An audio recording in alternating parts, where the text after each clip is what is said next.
rocher, ta lumière est mon sauveur. Je ne crains rien.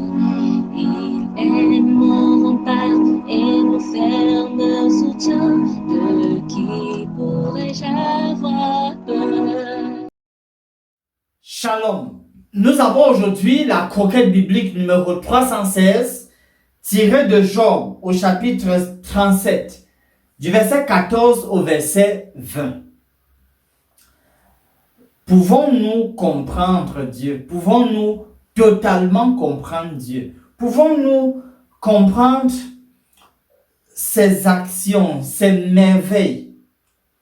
Je suis de ceux qui pensent que la foi a et doit toujours avoir un élément de mystère, quelque chose qui nous échappe, que nous ne pouvons pas expliquer, mais quand même on s'accroche parce que nous savons celui sur qui nous nous accrochons. Dans le passage du jour, Élie continue sa description qu'il fait de la souveraineté de Dieu. Et se tournant vers Job, il voudrait amener Job à comprendre que voilà, questionner Dieu, discuter avec lui, ça expose quand même à la mort, par exemple. Et donc, il remet en définitive la connaissance que Job a des œuvres divines. Voici ce que dit Élie. Job, sois attentif à ces choses. Considère encore les merveilles de Dieu. Sais-tu comment Dieu les dirige et fait briller son nuage étincelant? Comprends-tu le balancement des nuées, les merveilles de celui dont la science est parfaite? Sais-tu pourquoi tes vêtements sont chauds?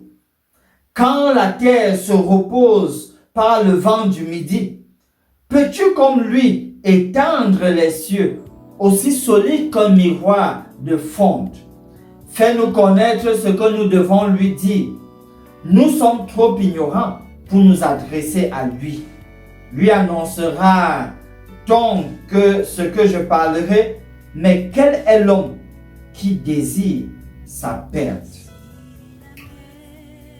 Voyez-vous, chers amis, Dieu est au-delà de tout ce que nous pouvons comprendre. Sur ce principe donc, si nous acceptons que Dieu est au-delà de ce qui nous est possible de comprendre, alors, si on ajoute que voilà, c'est Dieu qui a créé ce corps et a mis en place tout son système de fonctionnement, il y a donc des choses qui nous échappent lorsque certaines choses ne fonctionnent pas comme il se doit. Je veux dire, lorsque l'on est malade, il y a des choses qui nous échappent. La médecine n'évolue-t-elle pas à tâtons? En guise de promesse, pensons à Ésaïe 43, versets 1 et 2. Ainsi parle maintenant l'Éternel qui t'a créé, ô Jacob. Chers amis, ayez cette conviction, c'est Dieu qui vous a créé. Vous ne pouvez pas tout comprendre sur votre corps. La science médicale même avance à tâtons. Verset 2, si tu traverses les eaux, je serai avec toi. Et les fleuves, ils ne te submergeront point. Si tu marches dans le feu, tu ne te brûleras pas. Et la flamme ne t'embrasera pas. Je vous invite à totalement vous accrocher au Seigneur et à dépendre de lui pour avancer.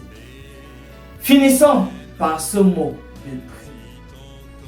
Dieu notre Père, nous te remercions et nous venons à toi.